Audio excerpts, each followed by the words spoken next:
Hola, soy Alejandro Gaviria. Bienvenidos nuevamente a mi podcast Hagamos la diferencia. Hoy quiero hablarles de un tema general, de lo que significa ser colombiano, de lo que puede significar lo que yo llamaría la colombianidad. Y voy a empezar con una anécdota literaria, quizás con un cuento del poeta y cuentista argentino Jorge Luis Borges, Ulrica. Allí en ese cuento hay un profesor colombiano de la Universidad de los Andes que dice en algún momento en una conversación con su amante que ser colombiano es un acto de fe. Plantea una pregunta: ¿qué es ser colombiano en un país tan diverso, en un país separado en regiones en parte por su geografía endemoniada, en un país con historias y tradiciones tan distintas? En un país, creo que esto es de Orlando Fals Borda, donde la gente baila muy distinto, come muy distinto, se imagina el mundo muy distinto, tiene historias muy distintas. Creo que hay un historiador, David Bushnell, que también en uno de sus libros sobre Colombia, un historiador norteamericano, estadounidense, se pregunta también sobre Colombia y dice que Colombia es una nación a pesar de sí misma. Hace poco encontré un estudio donde se trataba de hacer una especie de disección o análisis de la colombianidad. ¿Qué es lo que nos une a los colombianos? ¿Cuáles son las historias o cuáles son los hechos o cuáles son los símbolos que nos unen? Y ese estudio encontraba tres elementos que hacen parte de esa colombianidad, que resumen los factores que nos unen en medio de la diversidad. Y los tres elementos eran los siguientes. El uno era la radio, que ha unido a Colombia, que nos ha conectado de mil maneras.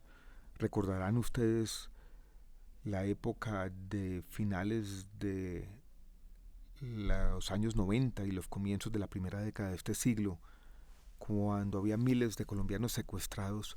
La radio era la forma incluso de llegarles a los colombianos en medio de la selva. Era básicamente una forma de conectarnos por los aires, todo el mundo. El otro elemento es la música.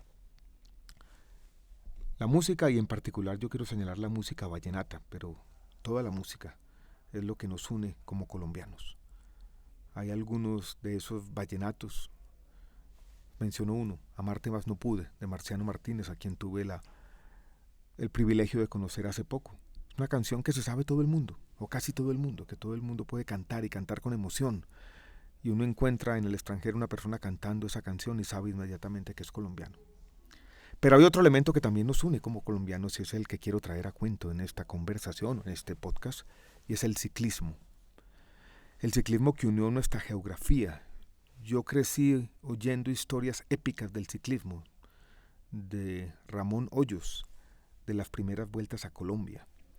Crecí también con algunos de esos héroes ciclistas que todavía eran meramente locales: Martín Emilio Cochise Rodríguez, Rafael Antonio Niño. Esas historias épicas de los ciclistas, historias épicas que de alguna manera también conectaban nuestra geografía, estaban allí. Después nuestros ciclistas pasan de las historias locales, de las historias latinoamericanas, de conquistar la Vuelta a Chile, la Vuelta a México, de ser los reyes del continente, a ir a Europa y competir y ganar también. La historia épica de Lucho Herrera, su primer triunfo en una etapa del Tour de Francia. Su imagen después de una caída, con una herida en su rostro, sangre sobre su rostro, pedaleando intensamente para llegar de primero en otra etapa del Tour de Francia, si mal no recuerdo, en el año 1986. Las historias más recientes de Nairo Quintana y el triunfo más reciente de Egan Bernal en el Tour de Francia. Esas historias del ciclismo, la forma como nos ha conectado con el mundo, la forma como ha mostrado la colombianidad, las historias de que nuestros ciclistas se alimentaban con panela, o que algo había en su cuerpo, en su espíritu, en lo que crecieron, en sus pulmones, producto de este aire tenue de las montañas de los Andes. Ahí había algo de nuestra esencia, por lo menos de lo que quisiéramos mostrarle al mundo, algo de nuestra épica. Y quise grabar este podcast diciendo de esta manera como una especie de homenaje a Egan Bernal y lo que ocurrió hace unos días. Casi pierde la vida, casi pierde la posibilidad de moverse, casi queda parapléjico esa persona que de alguna manera nos ha hecho orgullosos, que resume lo que somos, que tenía una gran historia por delante o la tiene todavía, no sabemos. Aquí estamos todos haciendo fuerza, cruzando los dedos, llenándolo de energía. Egan, nos representas a todo. Sos básicamente lo que nuestro país es y quiere ser. Resumes nuestra esencia, resumes la valentía, resumes el coraje, resumes nuestro futuro. Eres en últimas la colombianidad.